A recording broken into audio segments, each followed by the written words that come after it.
one of the most frustrating things for White Sox fans this entire offseason was waiting to see their team come back to see if they can make that magical run to a World Series. And after all the money talk, we finally get baseball back.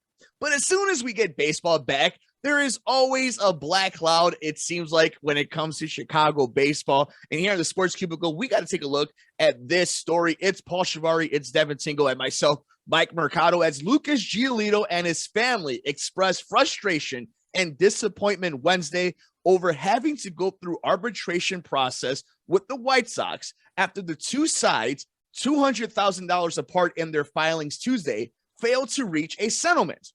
Giolito filed for $7.5 million, while the White Sox filed at $7.3 million. Giolito said the sides were as close as $500,000 in pre-filing negotiations before the Sox lowered their number. Very frustrating, said Giolito, who clearly wanted to address the issues with reporters at the team's spring training complex at Camelback Ranch. And of course, this report coming to us from MLB.com. I love White Sox fans, and I appreciated all the love from those guys on social media. It's just very unfortunate and disheartening. One agent suggested it could be a placeholder while a long-term deal is negotiated. It would be absurd if they actually went to a hearing on this, the agent said. It would signify hard feelings on both sides, not a positive for either side. Giolito, who earned $4.15 million in the first year of arbitration last season, will be eligible for free agency after the 2023 season. And this has been an interesting story. There are a lot of quotes. I highly suggest you guys check it out, including Rick Giolito mentioning it would be ridiculous to arbitrate over $50K. And I am somebody who has been very impressed with Lucas Giolito. This is somebody who's been the opening day starter. This is somebody who has all the potential to be a serious ace in Major League Baseball, if not already. And you've seen already this type of situation happening before with Chris Bryant and the Cubs, a superstar who deserves X amount of money going through all this. This may be nothing in the future, but I want to ask our local White Sox fans here on the Sports Cubicle, and of course, our local expert who covers the game, Major League Baseball, both nationally and locally, like a blanket, and Paul Chivari over at Baseball Weekend Journal.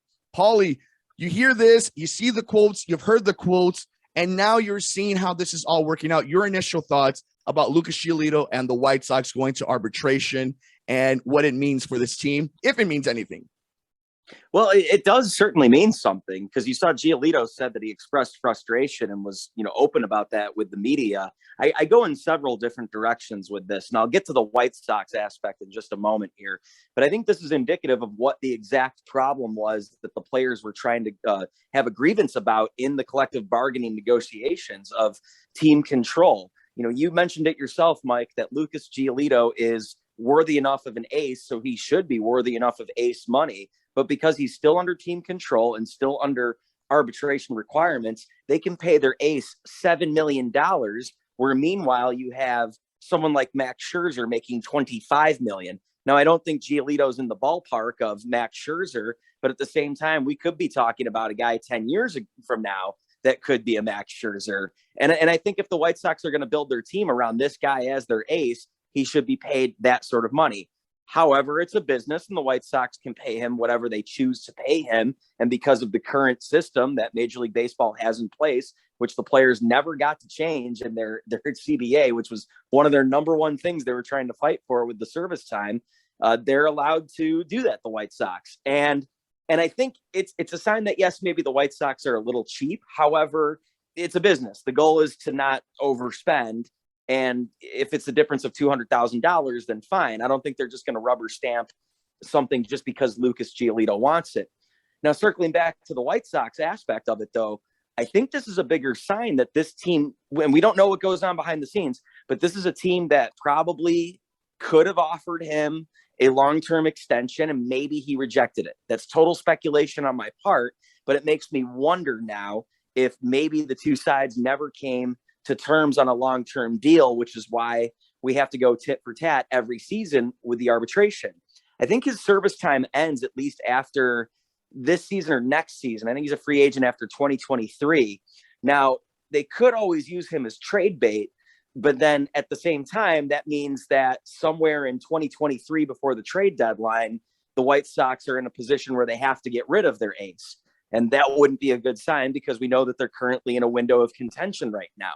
But the Giolito thing, and of course, other moves that the organization has made, is signaling to me that maybe that window of contention is a lot smaller than we initially thought.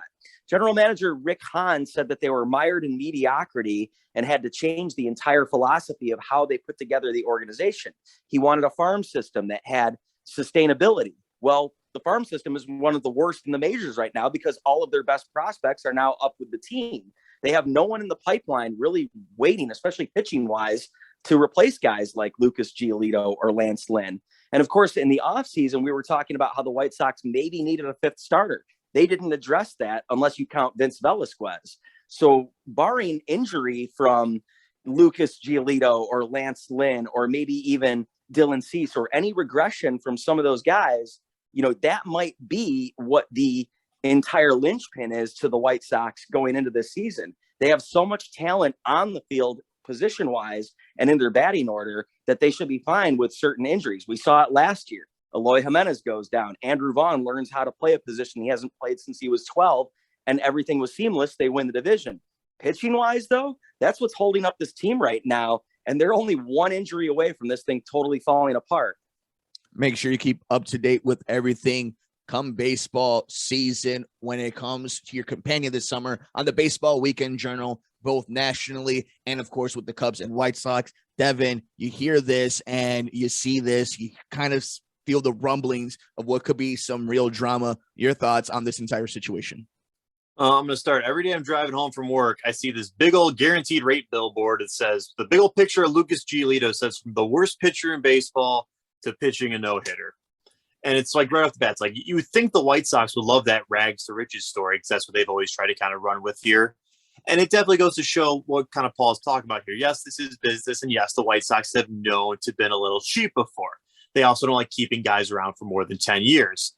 And that's Paul seems like he wants to interrupt me there. And there's been, factors there, but this is a 2.7 difference in what he's asking versus what the White Sox are what White Sox are offering, what Lucas Giolito was asking. 2.7. I'm pretty sure you and I could, easily take a 2.7 pay cut. It would suck. Oh, it's not even that. It's 0.27 because it's 200,000 that they're separate on. My math is wrong. Thank you, Paul. It's even less. And it just kind of goes to show here. It's like, this is me and Paul can say, this is typical White Sox. You can literally give them the chance and they're like, they got the gun. There's the ball. And they're going to point it at their own feet and just start shooting. It's like they purposely try to do this kind of crap all the time here. And it does go to show here because when I was talking with Paul on Monday, he's naming all these White Sox prospects. I'm like, I don't even know who the hell these guys are. It is definitely not looking good. I mean, for the long-term future here. And this is kind of, as me and Paul can say, this is prime White Sox here. They definitely try to prime themselves for the time being and not always look forward to the future. It felt like, when we got Lucas Giolito, we traded Adam Eaton, we traded Chris Sale, all these, these prospects we got, it felt like, okay, finally, we're making a step in the right direction. We realize we're going to have to be bad for a few years to be good for a few years. But right now, it seems like they're going to be bad for more years than be good, then back to bad, and then they're going to sit there with their thumbs up their asses like, oh, gee, what do we do now?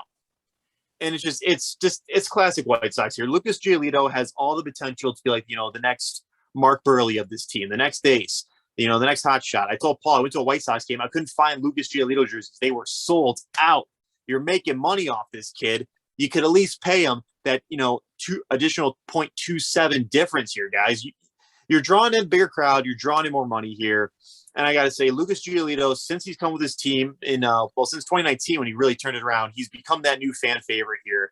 And if the White Sox were smart, they would do what they can do to keep him. But right now, it seems when his contract's up, it's going to be a bidding war. And the White Sox are going to be like, okay, we're number 4 on the list, and every other team's offering, more money here.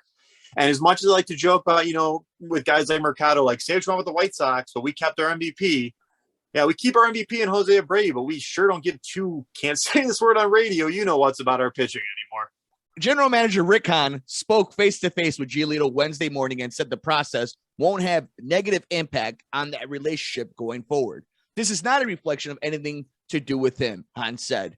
This is a function of the arbitration process. And let's hope that that arbitration process, let's hope that the entire reason we had a lockout doesn't stifle the fact that the White Sox have an ace, but we've seen them trade away an ace. So this isn't unprecedented for the organization. Let us know your thoughts, though. We're on Twitter. Is Lucas Giolito going to get a deal done? I believe he actually will sooner rather than later. But like Paul has said, this isn't show friends, it's show business. So business takes precedence over anything else. We're on Twitter at Sports Cubicle TV. It's Devin Tingle. It's Paul Chivari. I'm Mike Mercado.